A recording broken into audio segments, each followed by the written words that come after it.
Welcome to OSTC's podcast series, where we discuss matters relating to inclusion, culture, and well-being, our gateway to knowledge and sharing it. I'm your host, Faizah Tahir, and with me today are two guests joining me to celebrate IDAHOBIT Day on Monday, May the 17th. It is an important international day that highlights discrimination and harassment against the LGBTQ+ community. The day as a concept was conceived in 2004, a year-long campaign culminating in the first International Day Against Homophobia, Biphobia and Transphobia. The day was specifically chosen to commemorate the WHO's decision in 1990 to declassify homosexuality as a mental disorder. So quite a momentous day to acknowledge. And the theme this year, on this momentous day, is to do with togetherness, resistance, and supporting and healing. It was chosen due to the recent challenges that the world has faced this year and the continued struggle that the LGBTQ community continue to face all over the world with increase in hate crimes. So like I mentioned, I am joined by two of our colleagues, both openly identify as part of the LGBTQ community. I would like to welcome Peter Leonardos, our Chief Financial Officer and part of our executive team, and Louis Hall, our Learning Technology Specialist at ZISHI. Thank you both for taking the time to join me today. Thank you, Faizah. No worries. I'll start with asking the one question for the both of you to answer, if that's okay. So, Peter, if you don't mind answering first, Sure. What is your understanding of IDAHOBIT? Sure. I had no understanding, shockingly, up until a week ago, and that shows that we are always learning and always educating ourselves, even as a member of the LGBTQ plus community. I was fully unaware of this day. As you said, Faizah, correctly, it is momentous because there is still phobias everywhere, and the world continues to adapt and change, largely for the better. So I had a very little understanding of the day, but I'm pleased to know that it exists, and I'm thrilled to be participating today. That's really brilliant, and again, it shows us that so many people within the community themselves, like you say, Peter, that are completely unaware of it, and it's great that we have a day such as this that raises this awareness.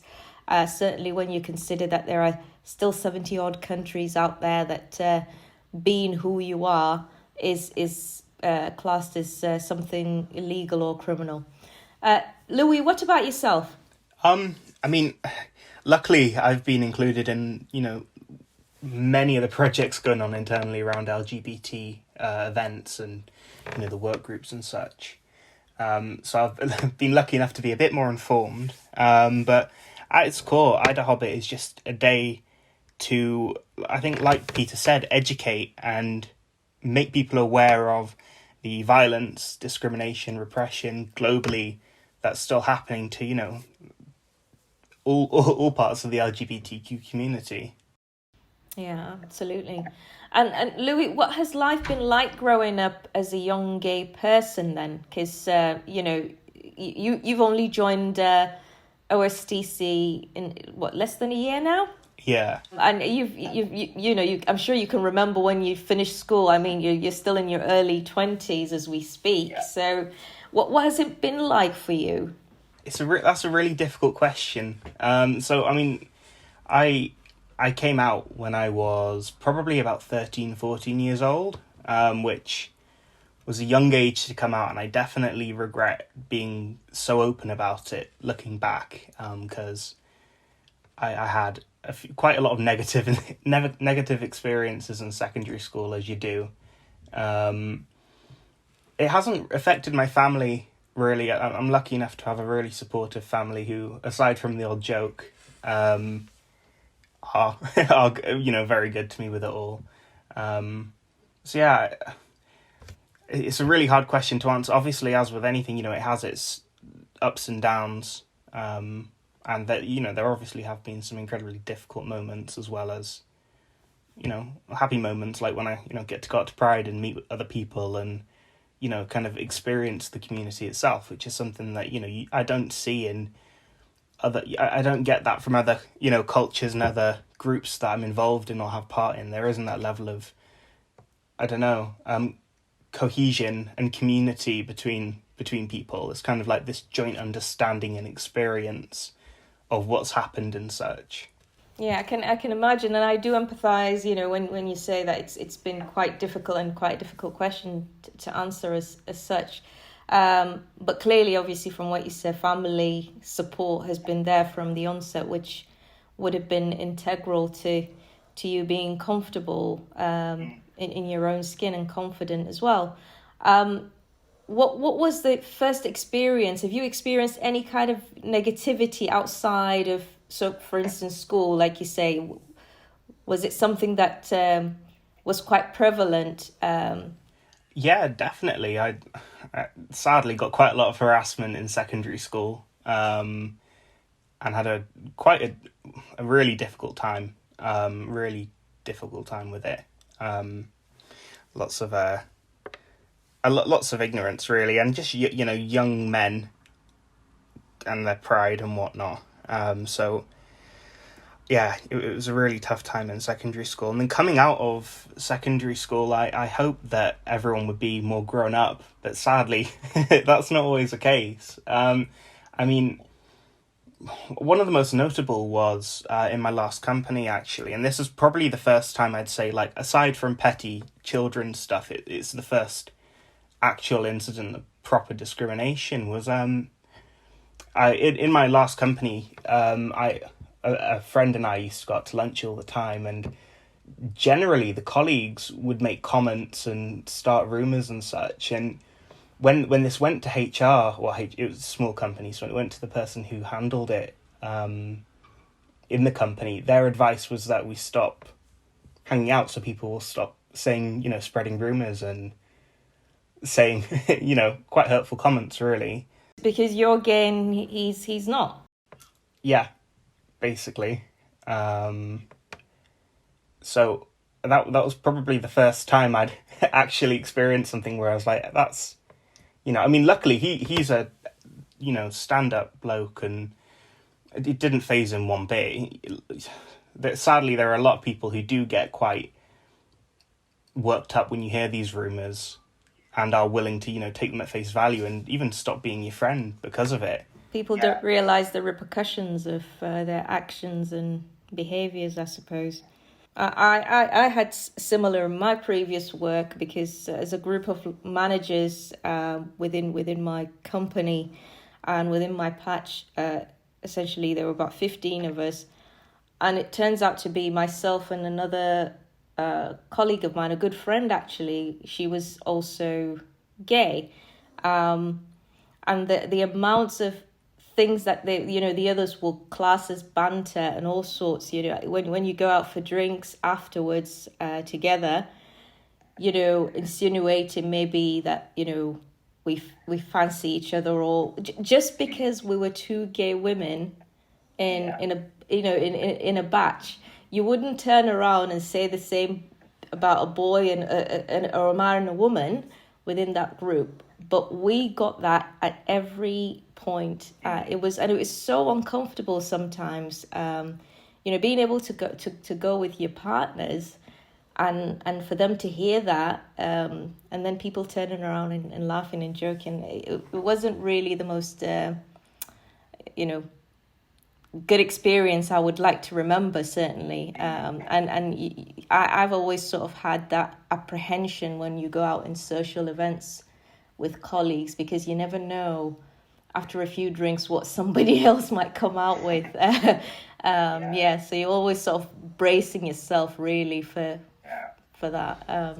I went to school in the mid-2010s, which, I think people generally believe to be a much better time for LGBT points of view.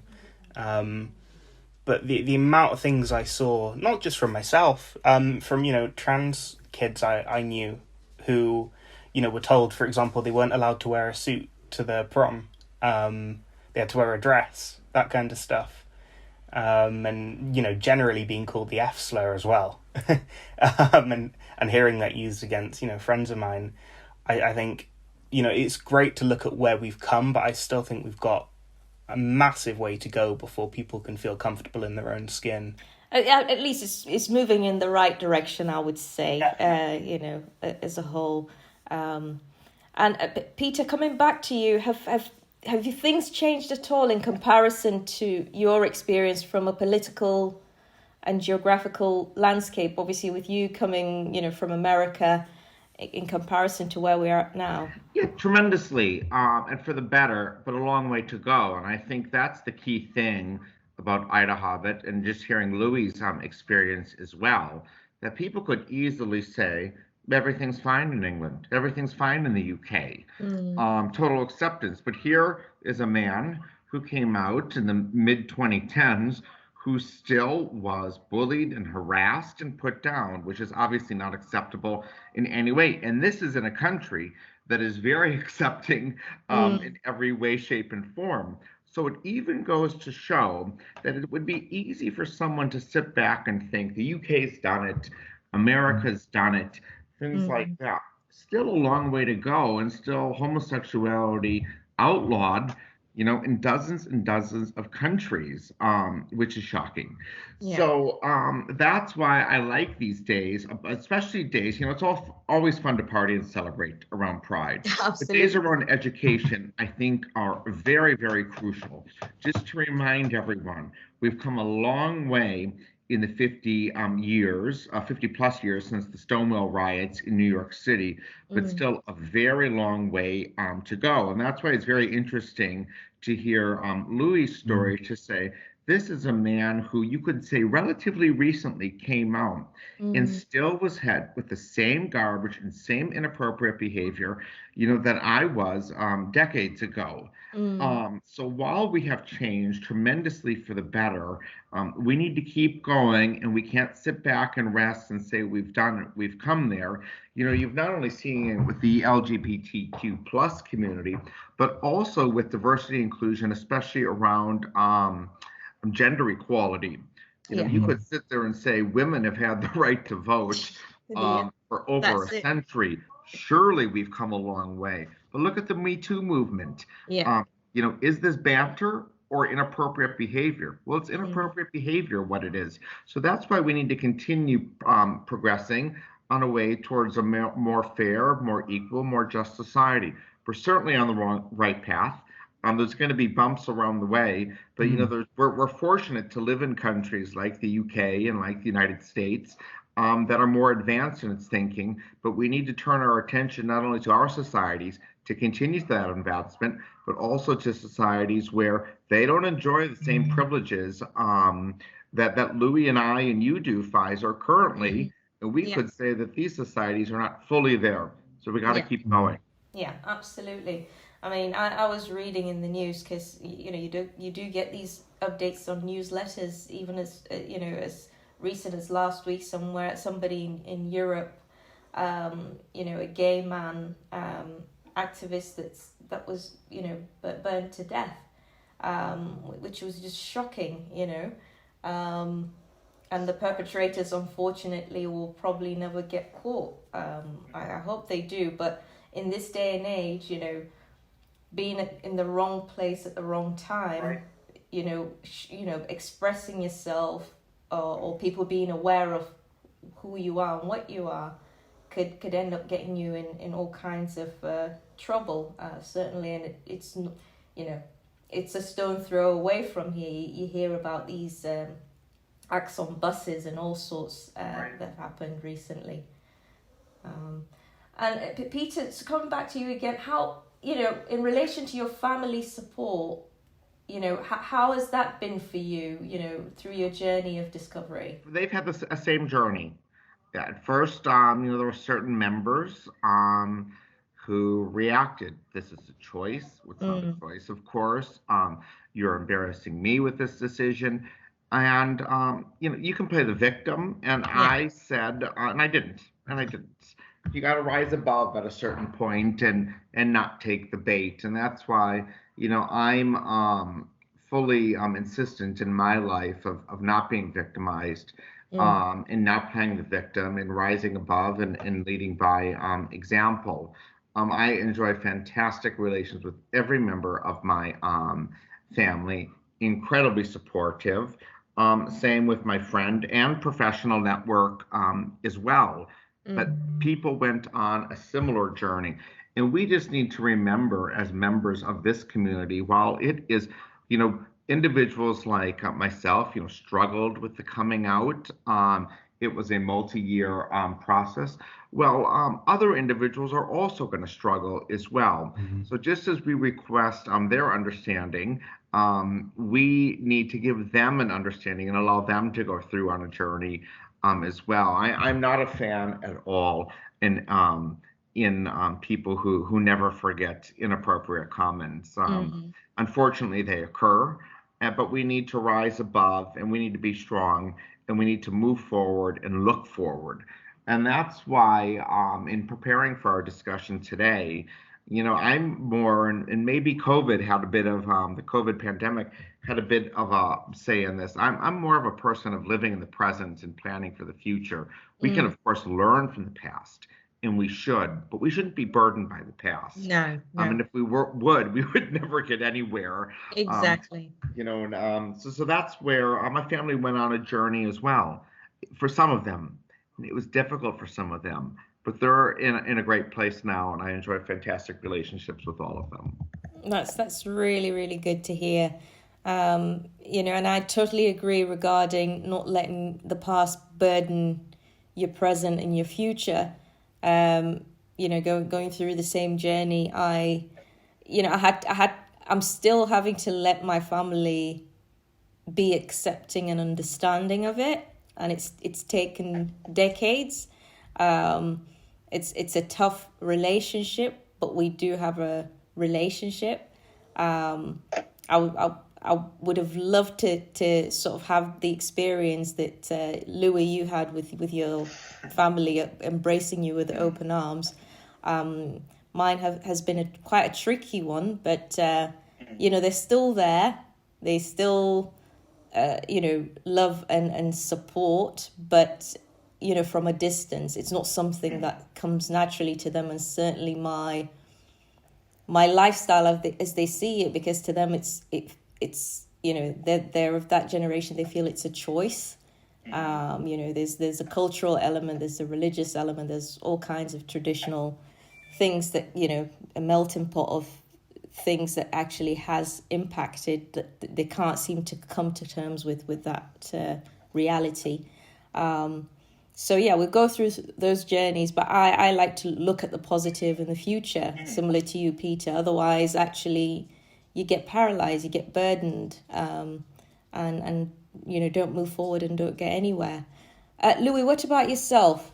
Yeah, I mean, I was terrified when I was going to come out. Absolutely terrified. A bit of background: both my parents are completely northern. On my mum's side, they have a really religious background to the point where my granddad was a vicar, and on my dad's side, again religious. He'd been in the military for like 20 years. So I don't know, I kind of had these unconscious biases myself, actually, that they would be instinctively against it because of their backgrounds, which I guess, it'll shock you sometimes who's open to these things. When I actually, came out, I had the comments of, might just be a phase, you're young and all that stuff. And you know what, fair enough. I think, they were wrong. But that out of the comments I could have had from them, they were probably the best to get. But I think more than anything, it's been great to have an LGBT member in our family, because it's just educated them so much. My younger brother and my dad, when I was younger, were the type of guys who'd see a transgender person, pre-op transgender person walk into the shop, and giggle and snigger and all that kind of stuff. I've been able to put my foot down with them and have them empathize a little bit and say, what if that was me? How would you feel at that point? And, I'm really happy to say, they're far more educated than they were before. they're not going out of their way to do. In fact, they're going out of their way to make sure they're more sensitive, and I think that's kind of the benefit of being able to be integrated with people who, you know, maybe didn't always have these opinions. You know, you're able to change them, or at least help sway them differently if you can. And if they can't, you know, that's, you know, I haven't got the best relationship with my grandparents. I'd never expect to, but you know, that's all you can do, isn't it? Oh, absolutely. And it is true, you know, that there are people that, you know, go through the phase like Peter say and come out the other end being very staunch allies, advocates, embracing of it, you know, educating themselves and being that strong rock that you need. And there are others that, you know, won't get that far or will never get there. And it's good to accept that that's got nothing to do with you and you've not done anything wrong. The trick is to actually latch on to those that support you and surround yourself with those that love and champion you and are embracing of you as you truly are. Yeah. I mean, you know, at my core, I kind of believe that if people, you know, aren't in a place where they can accept me for that, then that's fine. As long as they can live with the other parts of me and not accept that something so small in my life, you know, isn't the defining factor about me. And, you know, they're happy to love me for other reasons, or they're happy to, you know, be civil even, regardless of my sexuality. I think that's all that matters. I have no problem with religion. I may not believe in it, you know, but if they went into the streets tomorrow trying to ban religion, I'd be the first one out there advocating for their right to practice. And I'd hope, you know, well, I'd like to think we can get to the point where at least someday we can respect that other people have differences of opinion and differences of, you know, general differences, and just live with it, whether we agree with it or not. Well said. What do you think needs to change then, Louis, for things to improve within our societies? It's really hard. I mean, if we're talking within the UK, I think it's just time more than anything. You know, we're seeing a massive amount of progress happening lately, and that's largely down to social media, I'd say, having an impact on that. So I think in the UK, give it time, new generations will come in. There are always going to be people with different opinions and different, you know, belief systems and such, and I think that's something you have to, you know, accept. Giving that time. Other countries, you know, I don't think I'm anywhere near qualified to talk on that. I think some of the stuff going on around the world right now is truly devastating and really heartbreaking. Louis, you said though time.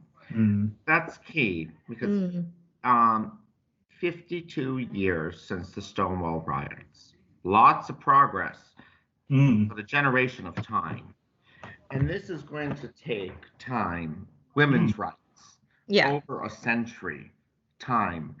Even think about members of the minority community, the U.S. Civil War, 160 years ago. Exactly. And we're still dealing with these matters. So we're talking lifetimes here. But the good thing that I focus on, because I agree with Louis, you can watch the news and be thoroughly depressed and just at the end of it.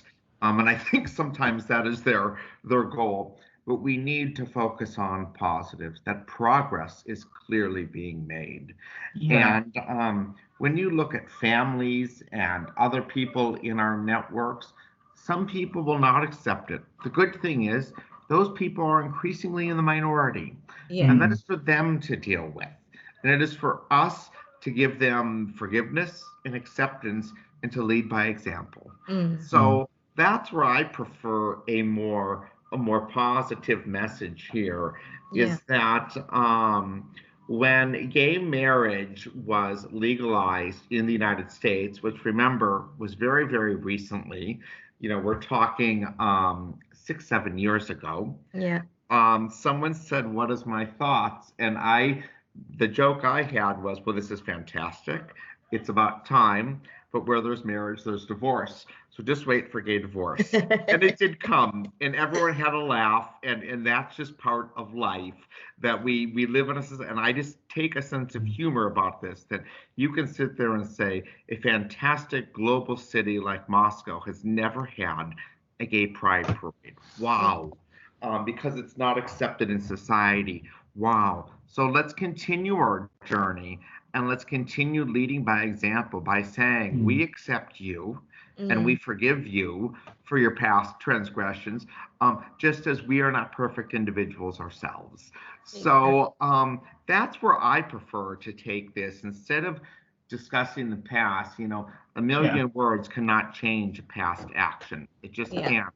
So we need to go with open hearts and open minds. And that's a really, really brilliant mindset and attitude as well, because then, whatever comes at you, you can almost shrug off, and you actually influence and embrace people in the right way. And people that have a certain perception about the community, get blown away when they get to meet somebody as positive and focused and engaging and embracing of all, thinking, wow. So it's a really good way of approaching life in general, really, I find, Peter.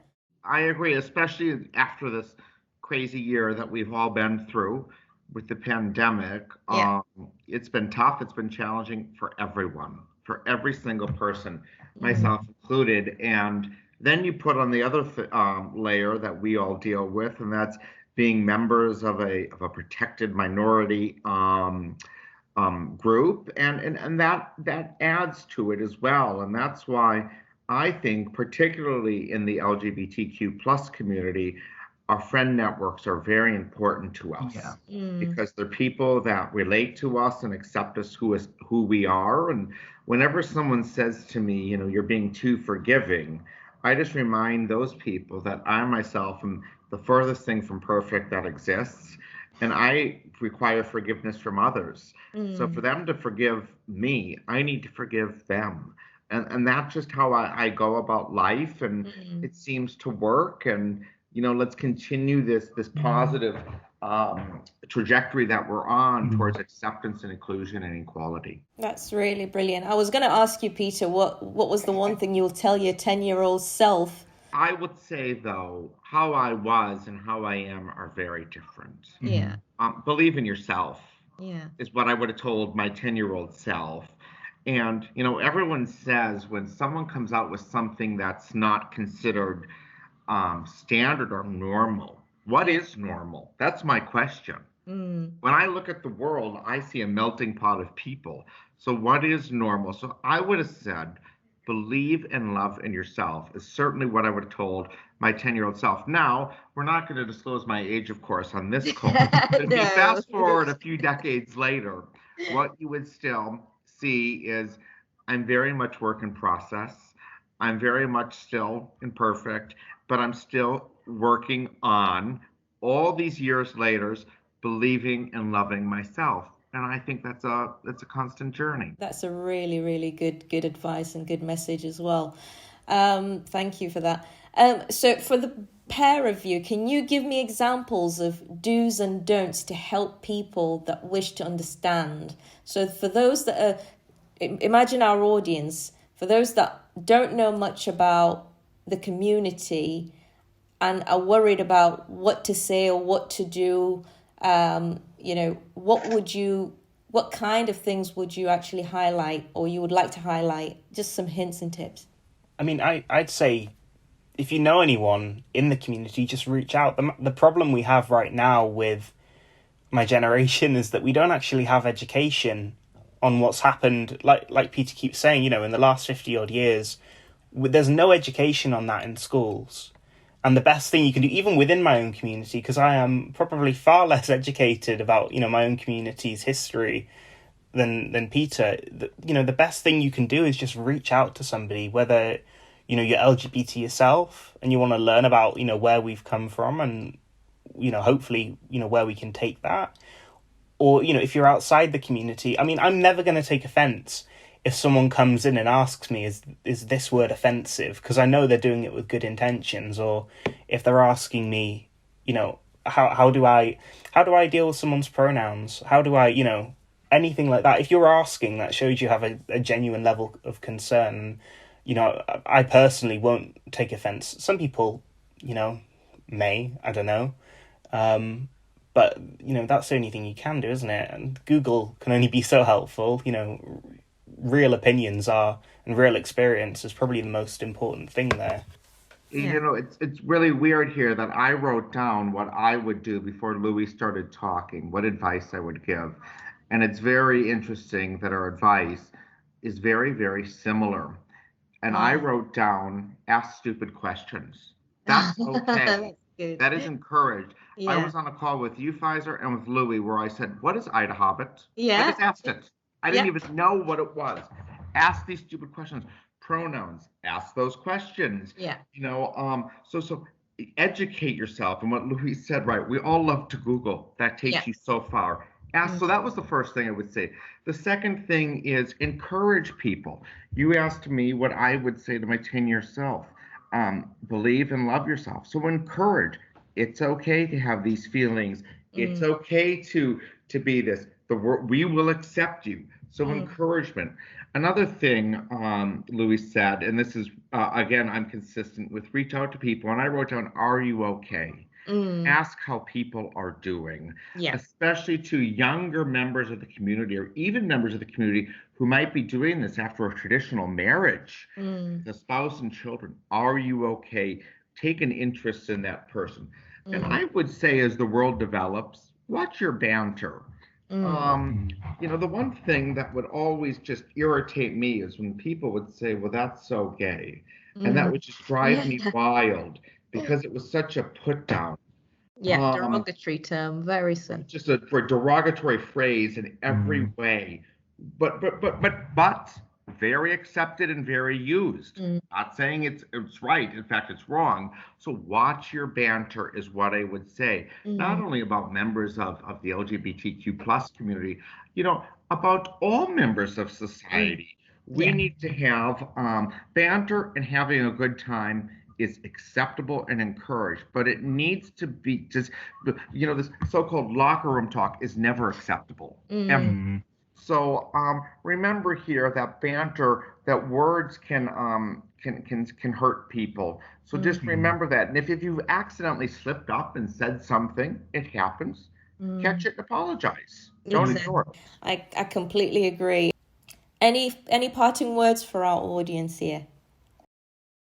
I would just say accept and forgive and inquire, and have an inquisitive mind. And what Louis said is reach out, ask those questions, and that begins the education that this day is all about. And that also begins the acceptance, which we need to continue with. Brilliant. Louis? I just say, if anyone is listening to this and they're closeted or they're LGBT or, they just want to be an ally and want more information, I think reach out to anyone. I'm assuming everyone else is okay with that on the call, but just reach out. If you want to ask questions or you want to speak to somebody in private, just reach out. That's all you can do. And especially right now in a time when people feel so isolated. That's a really, really good advice.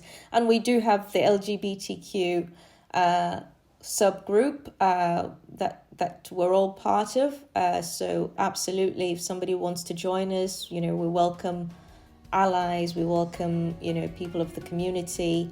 You can talk to us in confidence. You don't have to come within the group. We encourage people to be able to open up and speak to us. And our employee assistance program actually do have support content and also specialists that can talk to people from the community in confidence. So we'll be sharing that information as well on our SharePoint site soon. And with that in mind, we've come to the end of our podcast. I would like to say a very big thank you to Peter and Louis for taking the time to be with us today. sharing their experiences and valuable insights. And thanks to our listeners as always. Until next time, continue to look after yourselves and each other.